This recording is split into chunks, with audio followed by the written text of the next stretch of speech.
Hello, everyone, and welcome to our international podcast. Today's topic is thriving with ADHD, building resilience through creativity, education, and mental health.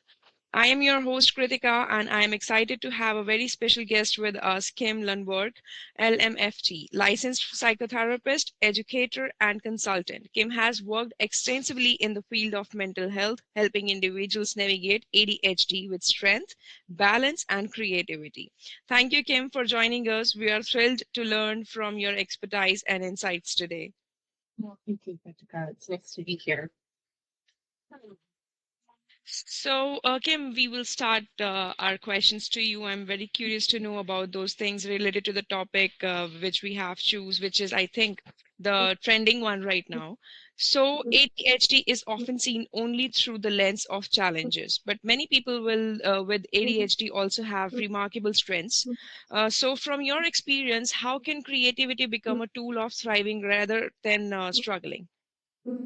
Yeah, well, there's so much that's misunderstood about ADHD and has been for years, and there's so much new research coming out. So I think a lot of people are really catching up, and it's, as you said, like it's trending, and people are talking about neurodiversity things. But many ADHD folks are maybe naturally creative, and when I say creative, I use that term broadly to also include creative problem solvers. They may not all be drawn to art or what we think of traditionally as creativity or music, but math has, there's music and math and music. And a lot of ADHD folks are really good creative problem solvers. They can be really good at a crisis. They're good at pattern recognition. So when they're able to use art and maybe they've had that, a lot of people, I think people in general, not just ADHD folks, even people have had some negative experiences with creativity, but with ADHD, there might be a lot of history of shame, frustration from some of their experiences, and being able to access different parts of themselves through music or art, writing, or dance can really be very valuable. And it can really build confidence. It's good for nervous system regulation uh, and also self-reflection, understanding. So sometimes it fills a lot of these things that can be really valuable. And also when students learn to express themselves and make mistakes and build mindfulness through art and writing or creative problem solving, they can shift from I think differently and I'm broken to I think differently and it's valuable. That really worthwhile. And that's true for others as well and how they see people with ADHD. That's such an empowering perspective, turning what's seen as a challenge into a strength. What I say. Yeah. Yeah. Yeah. So education systems can sometimes fail to adapt to neurodiverse needs. What changes or practices do you believe schools and teachers can implement to better support students with ADHD? Yeah, I think it can be tricky when it's in the early phases, when it's something new that teachers are being asked to think about, if that's not something they've gotten a lot of training on in the past. And so really having a building in more training and also thinking of it as having a more flexible uh, space and learning style. It doesn't have to be a complete overhaul, but teachers being allowed to also be a bit more creative with their curriculum, and they often know their students, and so being able to have the lens of, okay, how can I work with this student that might be struggling in one area but might have other interests or other strengths that we can utilize. And so some of the things that are really practical can be like brain and movement breaks, we call them brain breaks. Sometimes chunking assignments in a different way, being a bit more flexible with that, breaking things down into smaller steps and teaching students how to do that because it doesn't always come creative as intuitively, but visual aids can also be really valuable. So sometimes it can feel like it's a really big difference if a teacher doesn't have that training, but sometimes it can start small. And some teachers might be doing that intuitively and be wanting to do that, because ADHD is about 10% of the population, it's culturally from what we've seen, in some cases higher. So chances are there might be some teachers. So ADHD might be highly messy, highly functioning. So that's also something to consider, and really normalizing that there is diversity. It's something that not everybody quite gets, but I think there's neurodiversity. There's more and more research finding it to be true. And so I'm teaching students that all brains may learn differently and can be unique, but they have their strengths. And ADHD also isn't about intelligence. That's not what it impacts. It's a processing and thinking differently, but it doesn't have anything to do with intelligence. And so that can be really important. So when teachers can collaborate with the counselors and the parents, so it makes a really big difference too. So working as a team and not having it feel like it's a top down and teachers are being told that they're doing wrong, knowing that teachers have really hard jobs and are taking care of a lot of students, but how can counselors be team members? How can parents be team members, and everybody being together and supporting each other? Absolutely. In fact, education plays such a crucial role in shaping resilience. Absolutely. So, Kym, mental health stigma around ADHD is still prevalent. So, how can families and communities create a supportive environment that helps reduce shame and encourage open conversations?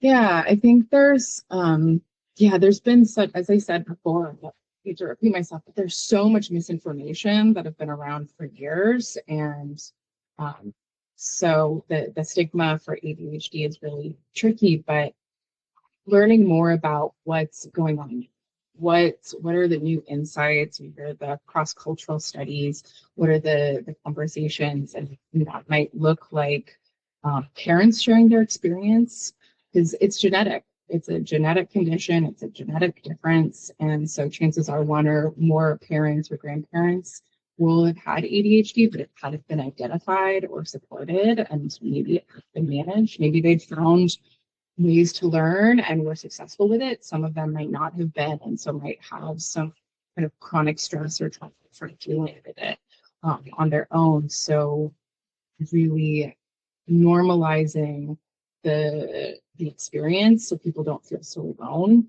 And also really adjusting the language to replace things like lazy or like problem child labels with more curiosity of like, okay, what's going on here that this kid, and we're seeing this behavior or this student, what's making this hard for you? Can you walk me through where you're getting stuck? What's happening right before you get stuck, rather than jumping to like, oh, this kid just isn't making the effort because they're seeing, because someone might be seeing a student like staring at their paper or spacing out, but inside it's chaos and trying, and or they've been spending hours the night before trying to figure it out, but their brain is just taking it, needs a different approach. So that can be a really important thing, is noticing the labels that we use and that stigma, and communities are a really big goal. If schools can host workshops or you know, ways to identify and talk about it in a more affirming way, if there's a way for a counselor to teach parents and as well as the teachers about it in a really really team focused, collaborative way, and from that lens, it can be really valuable. But yeah, really focusing on how learning differences, mental health, and can really all work together and be really important for that academic. If the parents are really motivated by the academic and teacher, then how to get the parent and teacher buy-in with that. And I've also found peer mentors and peer supports and support groups can be really great. And parent support groups for parents who have kids with ADHD or students with ADHD, because parenting, if the ADHD is presenting more severely at home, then yeah, it's a different experience than parents that are having a child that don't have ADHD.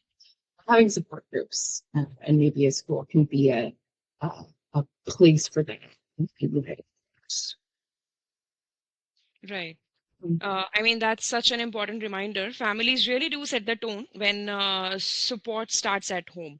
It becomes much easier for individuals with ADHD to feel accepted in large communities. Yes. Yeah. And And you meeting other kids, yeah, meeting other people like them that, oh, I'm not alone. It's not just me. I'm not broken. It's actually a quite a large number of people that have similar experiences. We may have our own unique ones and no one's the same exactly, but to have these shared experiences and also share tips right, and ways of coping and things that have helped them and be really growth focused, but without the judgment, so that they feel that sense of safety and how to create safety around making mistakes and having big emotions and talking about these difficult things. It can be work to normalize if that's been not as much going on at home or in a community, but it's really worthwhile and make a big difference in that's everyone's a lives. powerful point, Kim. I mean, support is not just about professional help, but also about everyday compassion and understanding within families and communities. What I would like to say. Yeah. Absolutely. So let's move to our next question. Kim, building resilience can mean different things for different people, obviously. So, what practical strategies do you often suggest to your clients with ADHD to help them develop resilience in daily life? Yeah, there's a lot of really good ones. This is a great question. One thing that I really like to say to clients is persistence over perfection. Um, I think that's a really good mindset to have. That and I, repeating things like I'm learning, I'm growing, and this is part of it. I also like to think of things as experiments. What works for one person might not be exactly the tool or the strategy for you, but we can experiment with it and really learning about ADHD and also how it impacts the nervous system and fight or flight and how we react to stress and emotion regulation, as well as the executive functioning tools. But I really like to bring in body based as well as mind based and really integrate the two. So sometimes it might be breath work, mindfulness, movement, um, doing creative mindfulness, doing things that might be, there might be art expression with music or art or dance that's for the emotional piece. There might be it just to calm down and self soothe, especially if they're in an urban setting where it's just so much stimulation and there's so much going on. How can they maybe transition between things and do something like listening to music while they're doing one of their tasks that they find really boring or really hard to get through? Can they pair up to make it a little bit easier? Um, Also, there's the external supports are really valuable, like planners, reminders, alarms, but also the community and accountability buddies, accountability partners. I'm not talking about the parents because that role can be already there and a bit tough, but if they can have a peer, especially when they get into like high school and you might have a cell phone or if there's some kind of technology access, having a friend, having other people or support group they can body double with and connect with. And it's not going to be judgmental, but they can be honestly like, oh, I'm really struggling with this one thing. Let's do it together. Let's do this project together and like, as well as like the creativity. But relationships are also something that a lot of ADHD folks and neurodivergent folks struggle with because there can be a social emotional piece of that with reading social cues and uh, impulsivity. So there can be a history when kids haven't been identified earlier where they might have struggled with friendships or being bullied. So there can be some avoidance of relationships, but we really do need them. And even if there's some sensitivity or rejection, some negative experiences, finding your people can really make a huge impact. So I really encourage my clients to try to, even if it's just that one friend, finding the people that they feel comfortable with or can build connection with really helps because yeah, we grow through connection. That's very encouraging. These strategies feel realistic and empowering rather than overwhelming. I try to make it that way. I can sometimes really, I really like a menu that people can choose from. Like, hey, let's build a coping tools and like support network menu. So when you're overwhelmed, you can pick something. Um, but having that menu and you don't have to do it all at the same time. You don't have to do everything. Just okay, Right. what do you need right now? Take what you need, leave the rest. How can you reset? Who can you lean on? But it doesn't have to be all at once. Right, exactly. So, Kym, as a psychotherapist and educator, you see both clinical and real life impacts of ADHD. So, how can mental health professionals collaborate with educators and parents to create holistic support? That's a really good question. I know it's been hard as a therapist. You know, in the U.S., there it's relatively new for there to be more noted first Fleming therapists. I didn't get a whole lot of training in graduate school, and that was just in 10 years ago. So there's a lot that's changed, and um, so one for counselors getting more training and the updated research and what works, because sometimes the advice for a neurotypical person is going to be really different for someone who's neurodivergent and has ADHD. It's not bad. It's just, oh, this isn't going to work. And you don't want to have students feeling more shame that, oh, shoot, another thing didn't work for me. And I must be again. So there's that piece that I really advocate for counselors and mental health professionals to get a bit more specialized training and then sharing that because often it's kind of exciting because it's really interesting and so sharing that with teachers from a really collaborative place, um, meeting the teachers where they are, offering it as support rather than them teaching it because they were doing something wrong. I think when I was a teacher before I became a therapist, I would be sitting in IEP in education support meetings and feel a bit frustrated because sometimes the mental health professional would be giving advice that didn't really work in the classroom. It just wasn't realistic for the classroom setting with a bunch of students. So sometimes it's also really like seeing if there's a way to observe anything out in the classroom or how a mental health professional might be able to offer support so it feels a bit more of a team and they have more insights if they don't have that. Um, and things that they can encourage are the consistency and predictable environments are really helpful to reduce stress for people with ADHD and students. Having some kind of flexible structure can be a little bit tricky and confusing for adults. We're working with kids that have ADHD who might be a little unpredictable. Some days they really need the structure. Sometimes they're really avoidant of the structure and frustrated with the structure. So a little bit of flexibility, but consistency and predictability is really helpful to reduce anxiety. So finding that way. ADHD folks often are really good at adapting. That is often can be a strength. So how to utilize that, how to give them maybe limited choices, but have everybody feel like they're having choices, have more information.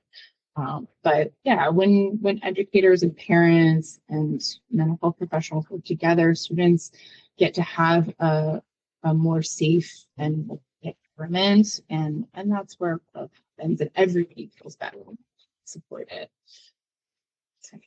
That's such an insightful approach. Collaboration really creates a safety net to where no child falls through a crack. Giving themselves some grace and patience while they're learning, um, and that can be really important.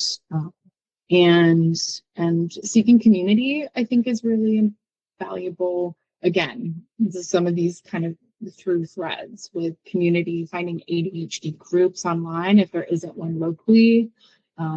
Sometimes we like people tend to find each other, like finds like sometimes, but if they're not there yet, if they don't have the space, if they're in an area that's a little more isolated, finding ADHD groups, finding professional support that's neurodivergent affirming, or ADHD experienced, or therapy, it can also be helpful. Knowing that they don't have to do it. It doesn't always have to be professional help, but that can be really valuable, especially if there's maybe some complicated anxiety, depression, trauma that's also built up.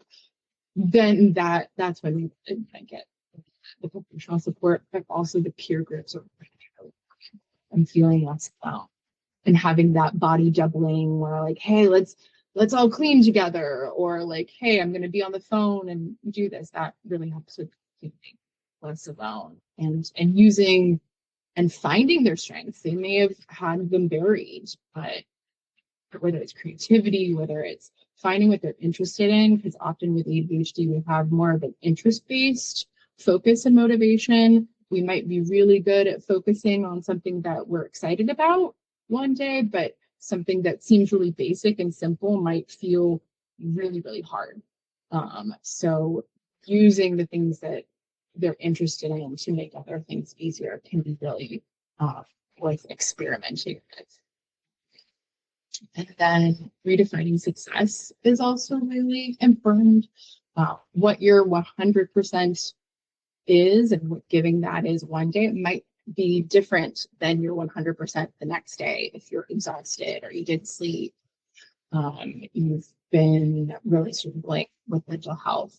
So redefining success, also necessarily finding environments and systems that fit the way your brain is working with your brain rather than against it, finding what works for you rather than focusing on what you should be doing and getting really caught up in the shoulds. Someone with ADHD success might look a bit different than someone else's, but it doesn't mean it's not as valuable. And that includes, like, I have a lot of clients who didn't discover that they had ADHD until they were in the graduate program. That they hit a wall because they were needing to do their thesis and complete their thesis. They were getting their PhD. So there's a lot of very successful ADHD folks, but sometimes you hit a wall, and sometimes they didn't get to grad school. And once they maybe found a way through, then they got to focus on what they're interested in, and they went from being a very low mark student in high school or in their younger years to very high marks when they get to graduate school, because they found what they were excited about and what they were passionate about, and they found this systems and things that worked for them. So it really depends. There's a wide range of systems, especially with PhD. Yeah, it's not the end story. So that's so reassuring. I think it's never too late to start thriving with ADHD. Absolutely. I have clients who didn't discover it until their 50s. Or maybe they knew about it, but they didn't really think much of it until later in life. So, in the States, there's a lot of women getting diagnosed in their 30s, 40s, 50s, learning themselves. So the lost generation, I think that's probably somewhat global, but yeah. So knowing also diagnosis isn't the end of the story. It's the beginning of your journey of understanding yourself in a different way and building a life that works for you in alignment with your values and your interests and just creating yourself. Exactly. That you're not just surviving, but thriving. Right. Kym, now this is the favorite part of my podcast. Everybody love it, and it's an active we use. So if you had to choose one which help you thrive more, no overthinking, you just have to choose. Give it 2 options. Doodling during class or writing stories, Doodling. Get that. brainstorming ideas or hand-on projects, Brainstorming. group study or solo learning.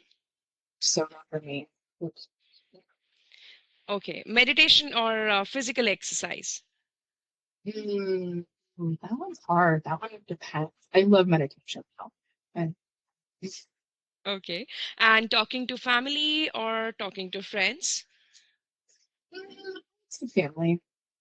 Uh, Maybe depends. Yeah. Depends on what we're talking. That's wonderful. Thank you so much, Kim, for sharing Mhm. your insights with us today. This has been such an eye-opening conversation with all. I mean, indeed, your perspective on creativity, education, and mental health really highlighted that ADHD is not just a diagnosis, but also a different way of experiencing the world. Yep. And in fact, to our audience, thank you for joining us. Remembering resilience can be built, creativity can be nurtured, and mental health always matter. And one more thing I would like to add here. So, before we wrap up, I want to share something exciting. Have you ever wondered how students can go beyond textbooks and truly stand out? That's where Connaissance a Specialist comes in with its professor led profile building program. Students get to work on real research projects with university professors, explore exclusive internships, and even dive into special modules like legal education. Along with volunteering, extracurriculars, and personal branding, it's all about shaping confident, future ready leaders. This isn't just profile building for admissions, it's about creating a strong personal identity that shines globally. Stay connected with Connaissance Specialist and give your child the edge they deserve. To our listeners, I hope this conversation inspires you to think beyond this. This is Kritika signing off curriculum from here, and have a good day. And I would say, please thrive, keep thriving, and stay inspired. Thank you, Kim, for the session. Thank you. Thank you.